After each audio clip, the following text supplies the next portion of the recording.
Vamos a ver qué pasa. Ok. Vamos, ¿alguna duda con respecto a esto? ¿Que les haya pasado? ¿Alguna experiencia que hayan tenido? Sí, yo tengo una pregunta, Sí. porque uso un diccionario que es de internet que se llama Word Reference. Ajá, Entonces lo busco ahí y me aparecen varias, no me aparece una sola traducción, sino que varias y voy eligiendo. claro, ¿Esa es de exacto. confianza Sí, sí, sí, o...? sí. Ah, Sí, es de confianza, pero siempre usar el criterio. Eso es a lo que yo voy. El diccionario nos ayuda un montón, pero no está por arriba del criterio que nosotros le podemos aplicar a la palabra o al contexto de un texto, ¿sí? No pongan toda su confianza en el diccionario o en el traductor. Siempre piensen que además tienen que usar una lógica, un criterio propio, ¿sí?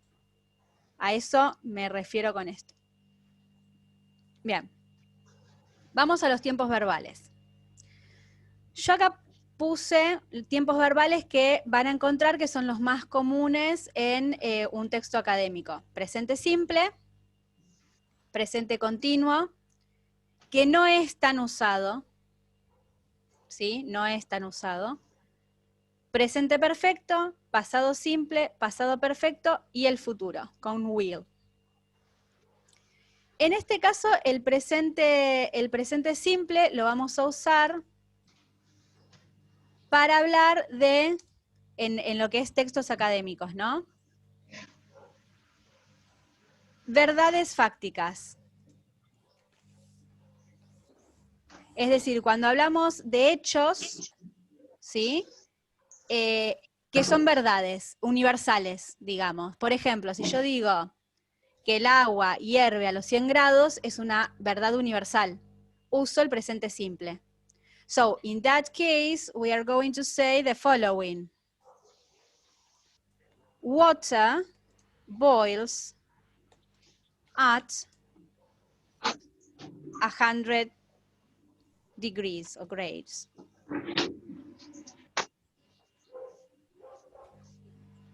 So, water boils. Present simple, presente simple. Acá en este caso les va a servir el libro de Nieto, donde les hace un repaso de cómo se forma el presente simple, por ejemplo. Recuerden que cuando es negativo va a ser, en este caso iría doesn't. Water doesn't boil at 60 degrees. Yes? Si tuviese acá un they en vez de water, voy a usar el negativo con don't. El verbo nos lleva S en el afirmativo, ¿sí? El presente continuo, una palabra que nos sirve es la palabra now. Lo usamos para cosas que están pasando o están en progreso en el presente. No es tan usado, se puede llegar a usar, por ejemplo, si decimos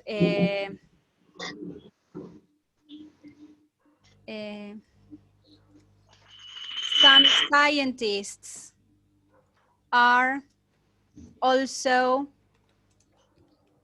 investigating. Plin, plin, plin. Imagínense una situación en la que yo estoy investigando algo y quiero plantear que otros investigadores o que otro laboratorio está también investigando lo mismo que estoy investigando yo.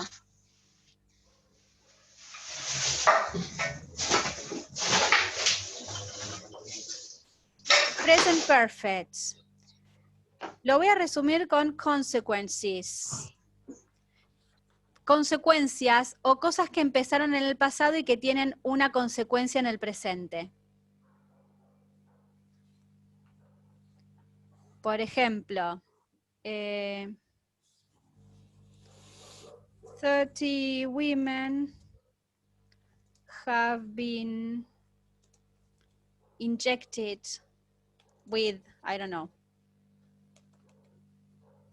Imagínense una investigación, acá women, 30 women, hablo del público de estudio, la población de estudio. Have been injected, ¿sí? Es decir, yo inyecté a esas pacientes con una droga en el pasado y estoy investigando y analizando las consecuencias de esa droga. ¿Sí? Pasado simple, este es bastante sencillo, es acciones que empezaron en el pasado y terminaron en el pasado. Por ejemplo,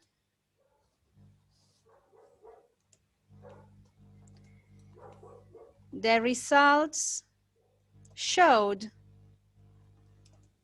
that the patients, plin, plin, plin.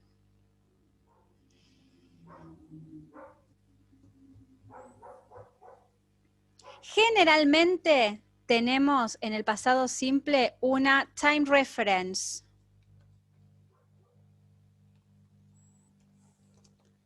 In the past. ¿Por qué? Porque en este ejemplo que yo di es mejor usar el present perfect. The results have shown that, porque estoy hablando de resultados con consecuencias en el presente. Pero imagínense que yo estoy hablando de una investigación previa a la investigación que yo estoy haciendo. Entonces voy a decir,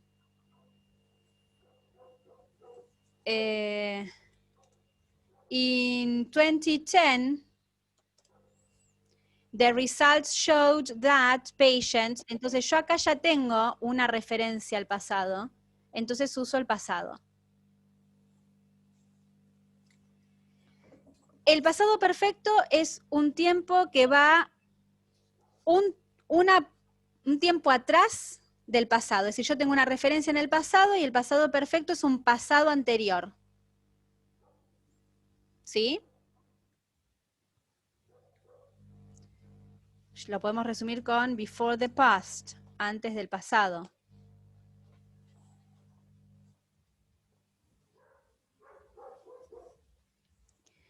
Women who had been injected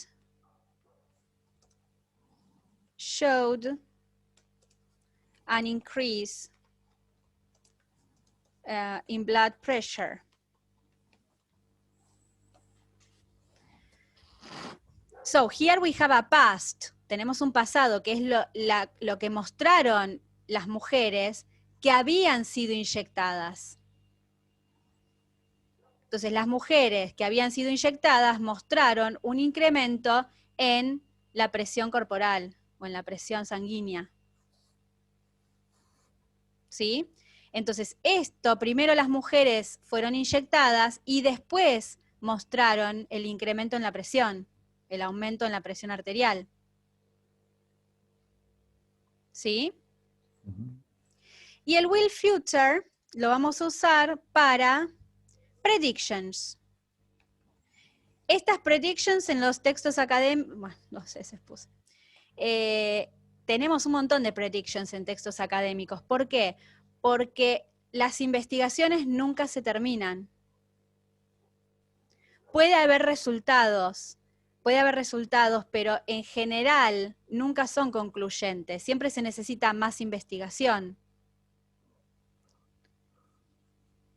Entonces el will future lo van a tener en predicciones que se hagan en el texto, en la investigación. También pueden tener el going to para predictions. Es otra forma de predicción. En inglés, ¿cómo se diferencia una de la otra? Porque el will future son predicciones without evidence,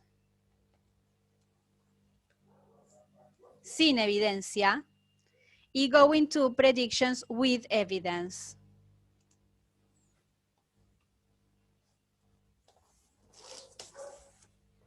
Entonces, predicciones sin evidencias y predicciones con evidencia.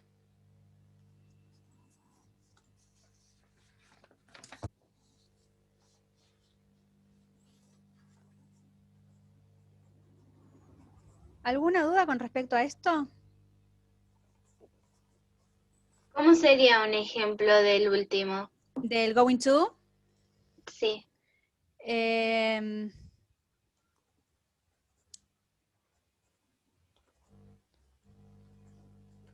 according to results, estoy inventando, according to results,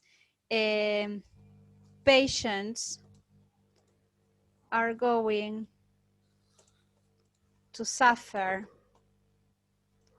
an increase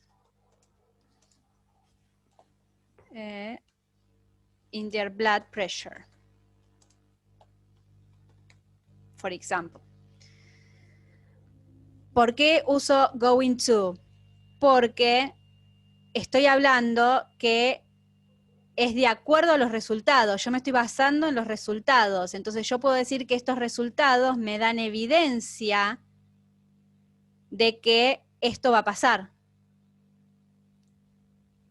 ¿Sí? ¿Alguna otra duda? Ahora sí. ¿Sí? No me detengo en cómo formo cada uno porque eso lo vieron en el extra y tienen el librito de Nieto donde tienen cómo se forma cada uno de los tiempos verbales. Yo les recomendaría que vayan a leerlo y que cualquier duda que tengan en cuanto a la forma o la forma que tienen los verbos, me hagan la consulta. ¿Sí? No sé. No entendí bien cómo se forma o cuál es el negativo del will. Y bueno, lo vamos viendo en el foro de consultas, que vuelvo, la consulta, por ejemplo, los tiempos verbales se vieron en la clase 1. Ahora bien, si ustedes quieren hacer preguntas sobre las clases anteriores, no hay problema. O por ejemplo, en el foro de consultas del modelo de examen, me pueden preguntar cosas técnicas, me pueden preguntar cosas del modelo de examen, o me pueden preguntar cosas que les hayan surgido cuando estudiaron para el modelo de examen o cuando releyeron.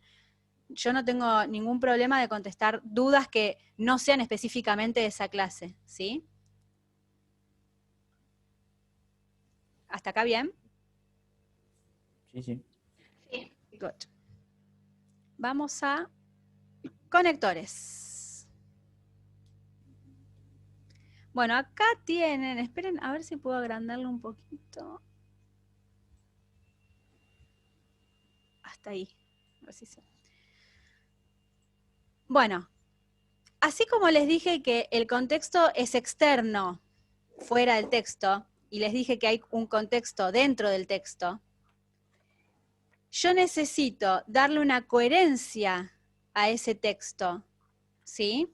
Y esa coherencia se la voy a dar si uno las oraciones, porque un texto no es una agrupación de oraciones, una al lado de la otra, sin ninguna conexión. Un texto es, sabemos que el texto está formado el párrafo por oraciones y el texto por párrafos. Y cada una de esas oraciones y esos párrafos necesitan estar conectados. Ujú. En el escrito es mucho más importante que en el oral. En el oral a veces evitamos algunos conectores o usamos en general siempre el mismo conector porque no somos tan formales al hablar. En el escrito es muy importante el conector y encima en los textos académicos la dificultad que tiene es que son textos formales, extremadamente formales diría yo. Entonces, en el abanico de conectores tenemos muchas más posibilidades. No es lo mismo conectar oraciones en un mail que le mando a un amigo que conectar oraciones en un texto académico, donde todo tiene que quedar claro, donde si yo estoy explicando una investigación o estoy dando pasos a seguir o medicamentos a tomar, se necesita ser concreto, puntual, explicar si esto que estoy diciendo pasó antes o después. Es muy importante. Entonces acá lo que tienen son las agrupaciones de qué significa cada uno de estos conectores. Son grupos. Tienen los de contraste, o se los llama también adversativos.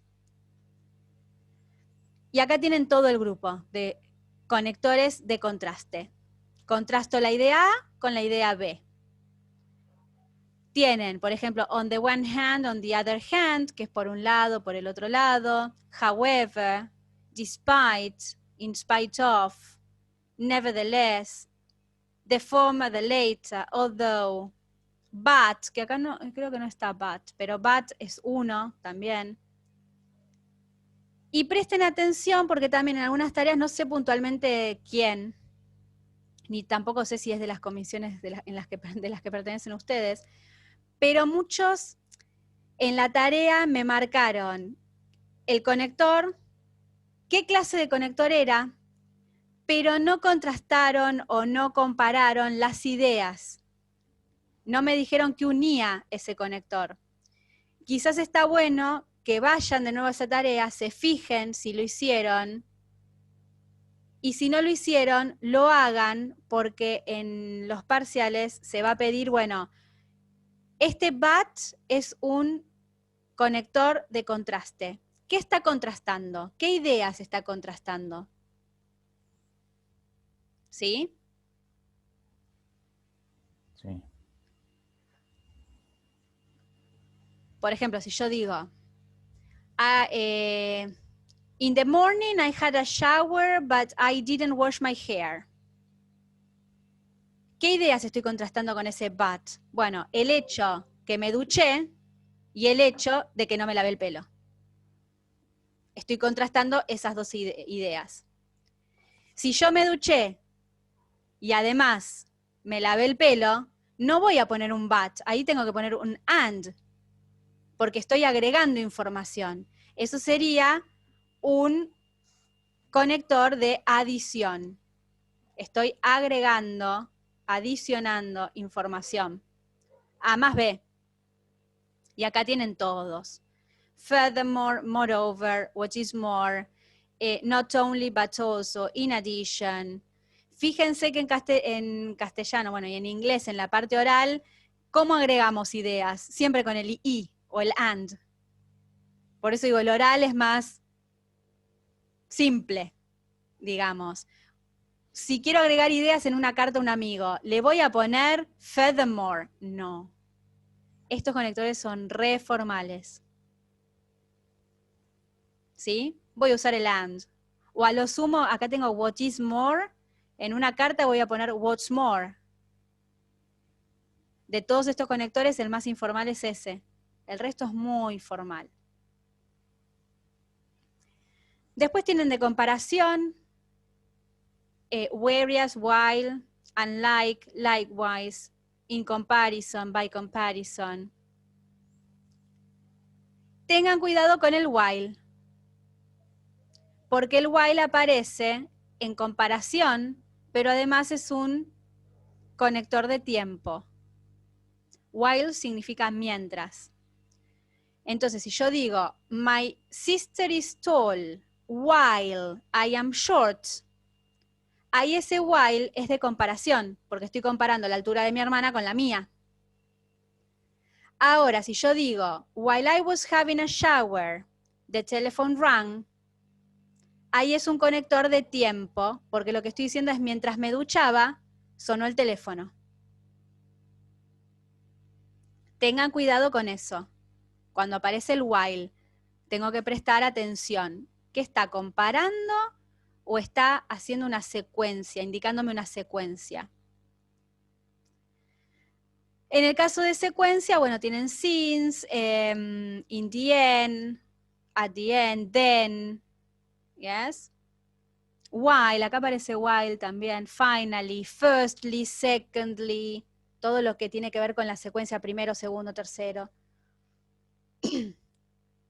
Tienen el de ejemplificación, that is to say, for example, such as, in other words. Yes. Propósito.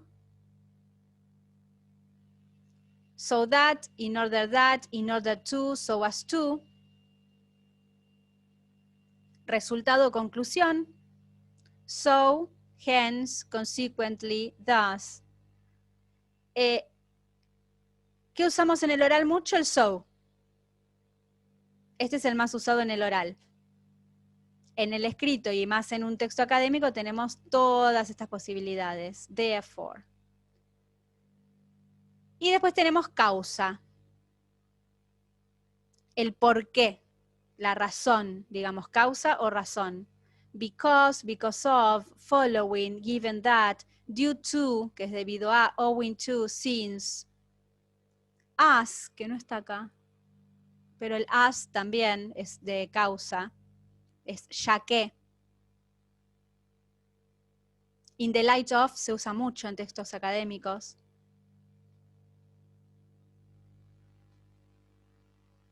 ¿Alguna duda con los conectores? No, ninguno. ¿No? Bien. Recuerden rever si hicieron esto de, bueno, qué ideas está uniendo. ¿Sí? Fíjense, si tienen alguna duda, pueden, si no lo hicieron y tienen 3 oraciones para hacer y las quieren volcar en el foro de consultas para que yo las vea, no tengo problema. Si me quieren mandar un mensaje privado, no tengo problema. Verbos modales. Ustedes en la tarea tenían esta explicación que daba cuenta de la diferencia entre los verbos modales y los tiempos verbales. Acá dice, como vemos en el cuadro, los verbos modales son lo dicho. Verbos no tiempos verbales, pues no lo son, son verbos. Un tiempo verbal es algo más importante en el sistema lingüístico, más abarcativo. Los verbos modales no tienen tal categoría. Por otro lado, sí tienen la particularidad de distanciarse de otros verbos, los comunes, porque pueden usarse para expresar actitudes, obligaciones, habilidades, teniendo cada uno un significado y uso puntual.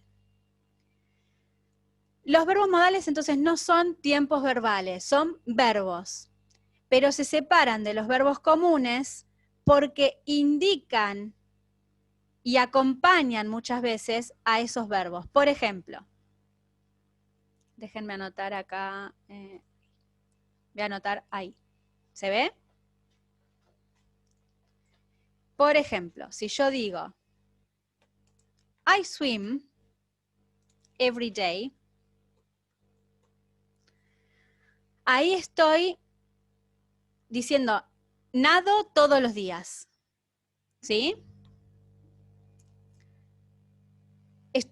Es un tiempo verbal, el swim, está en presente, es un verbo con tiempo verbal en presente, que indica, en este caso, rutina.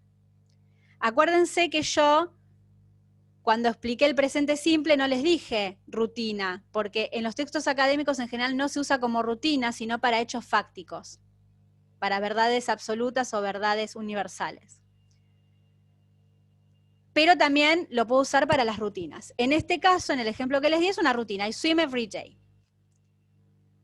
Ahora, ¿qué pasa si yo hago esto?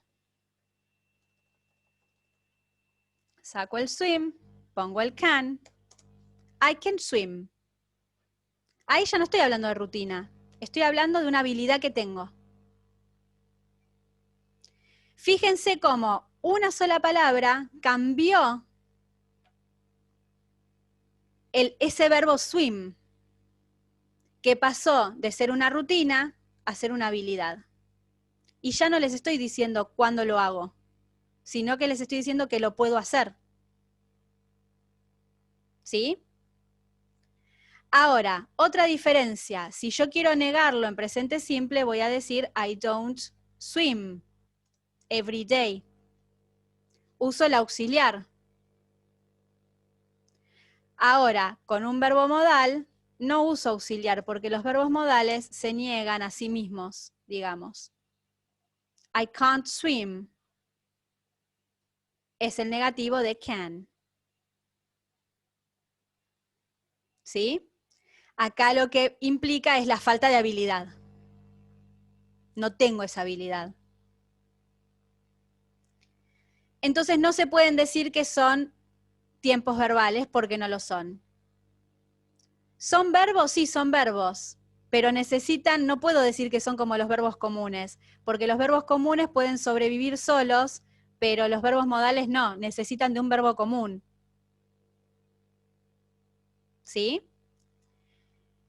¿Qué verbos modales tenemos? o los que podemos encontrar, hay más, pero los que encontramos en general en los textos académicos son can, para expresar habilidad o posibilidad, could, para hablar de probabilidad, may, para hablar de probabilidad, might, para hablar de probabilidad, must, para obligación o inferencia, should, ought to, para hablar de conveniencia o una obligación no cumplida, o un consejo. Acá en conveniencia implica el consejo. Will, para promesa, predicción, futuro. Will not, para negarse, hacer algo. Y would, como condicional. Fíjense que la mayoría de los modal verbs que usamos en contextos académicos tienen que ver con probabilidad. También, obvio, se usa mucho el should para dar consejos, ¿no?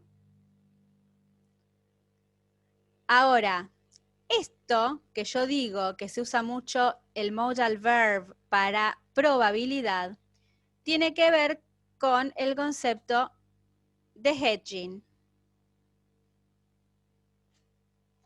¿Este lo entendieron? No, en mi caso no lo entendí, profe. Porque me parece que fue el concepto más difícil. Sí, me parece. La 3 la hice, pero no sé si ahora no sé si está bien o mal. Bien. Porque no logro entenderlo. Lo leí varias veces, pero no. Sí, por eso, me parece que este concepto fue el más complicado en las clases de entender, porque el resto ya venían con el extra, que los tiempos verbales, sí, lo vi en el colegio, en algún momento, en el secundario, pero este concepto es un poquito más, más complicado. Acá dicen porque no lo vimos antes, claro. Que no es tan complicado igual, no es ciencia, ¿eh? Hedging language. Hedging language, en castellano, lo podemos llamar cobertura. ¿Por qué? Porque, vamos a ver esta parte, yo acá lo puse en inglés, pero vamos a ir haciendo la traducción. In academic writing, it is prudent to be cautious in one statement so as to distinguish between facts and claims. This is commonly known as hedging. Hedging is the use of linguistic devices to express hesitation or uncertainty, as well as to demonstrate politeness and indirectness. ¿Qué está diciendo acá? Que en el contexto académico necesitamos ser cautelosos con lo que decimos, ¿sí? Y tenemos que hacer la distinción entre los hechos y las situaciones que se dan, por ejemplo, en la investigación. Esto comúnmente se llama hedging, que en castellano lo vamos a llamar cobertura, ¿sí? Y la cobertura es el uso de aparatos lingüísticos que tenemos para expresar duda o la falta de certeza, o para demostrar que somos amables, lenguaje indirecto, pero a lo que nos tenemos que referir es a este término, cobertura. ¿Qué hago? Me cubro. Ah, yo no te dije que esto pasaba en el 100% de los casos. Piensen en la propaganda de Lisoform, por ejemplo. Mata el 99,9% de virus y bacterias. ¿Por qué no me dice el 100%? Porque se está cubriendo. ¿Por qué se están cubriendo? Porque si a mí me dicen que mata el 100% y después voy y me enfermo, les puedo hacer un juicio. No, pero si yo llené mi casa de Lisoform, ¿cómo me enfermé? Ah, pero yo no te dije que mataba el 100% de las bacterias. ¿Se entiende? En las investigaciones no podemos estar el 100% seguros. Por eso yo digo, los resultados no son concluyentes, habíamos dicho previamente. Al no ser concluyentes, no puedo tener la certeza de que en todos los casos va a pasar, por ejemplo, si estoy investigando una droga que cura el cáncer, yo no puedo decir que va a curar a todas las personas que tienen cáncer, porque es imposible probar esa droga en todas las personas que padecen cáncer. La pruebo en una población de estudio limitada.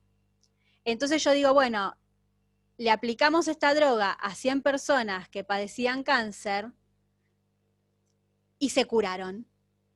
80. ¿Sí? Entonces, todo este lenguaje que tienen acá, todas estas palabras, son las que usan los científicos para cubrirse de decir verdades absolutas. Entonces, acá dice, people use hedge language for several different purposes, but perhaps the most fundamental are the following. To minimize the possibility of another academic opposing the claims that are being made, es decir, se cubren o minimizan la posibilidad de que otro académico se oponga a mi estudio y me diga, vos sos un mentiroso. ¿Sí? To conform to the currently accepted style of academic writing, hay que tener en cuenta que también hay guías que tienen que seguir los científicos cuando escriben, que son universales. Para publicar, uno tiene que seguir determinados lineamientos, como por ejemplo, cómo hacer referencia a los textos que leí previamente, cómo se escriben las referencias.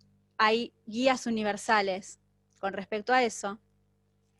To enable the author to devise a polite strategy where they are able to acknowledge that there may be flaws in their claims.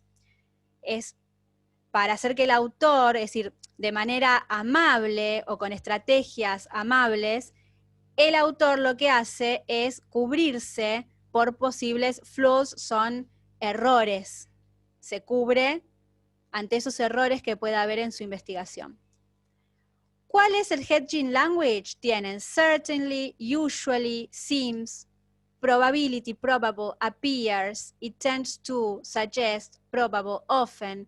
Estos modal verbs que les dije, could, may, might, indicates, conceivable, it could be the case that, assumption, assume, yes?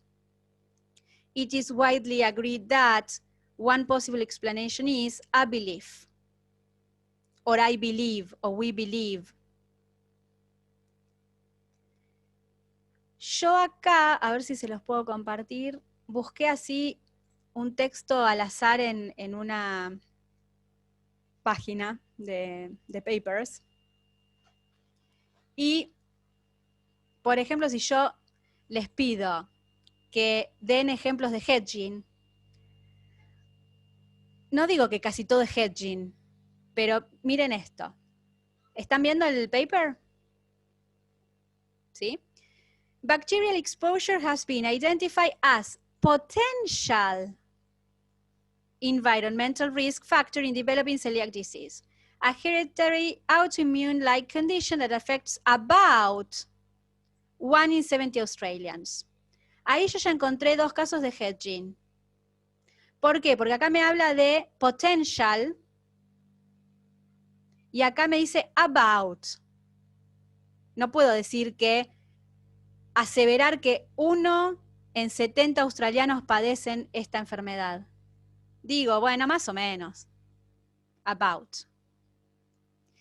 It is estimated, acá encontré otro, se estima, no lo estoy aseverando, that half of all Australians are born with one of 2 genes that cause celiac disease, and otro más, approximately 1 in 40 are likely to develop the condition.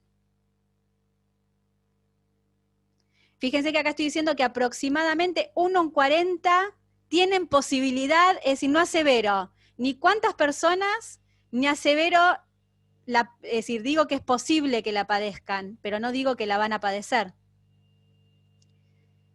People with celiac disease must follow a lifelong gluten-free diet, as even small amounts of gluten de nuevo acá, can cause health problems.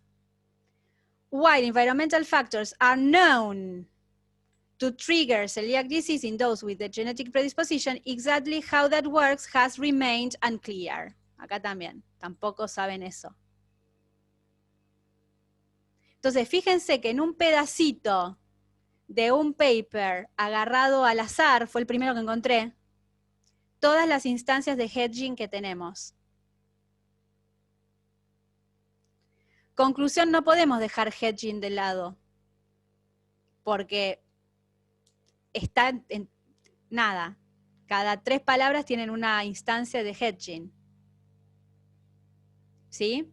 Entonces, cada vez que tengan que pensar en qué es hedging, piensen en la propaganda del Isoform, por ejemplo. ¿Sí? Sí. O en las cajas de hamburguesas, que dicen que la foto es solo ilustrativa. Que quizá vos abrís y no encontrás esa hamburguesa adentro. ¿Sí? Cobertura, se cubren. En el caso de los productos comerciales, ante un posible juicio. En el caso de los papers, para que no me llamen mentiroso, porque todavía sigo investigando, porque los resultados no son concluyentes. Y también los laboratorios se cubren, ¿no? Eso también. Hay cuestiones legales. Bien. Nos estamos quedando sin tiempo, voy a cortar la meeting y nos volvemos a conectar y hacemos un poquito más y ya terminamos, ¿sí? Sí, profe.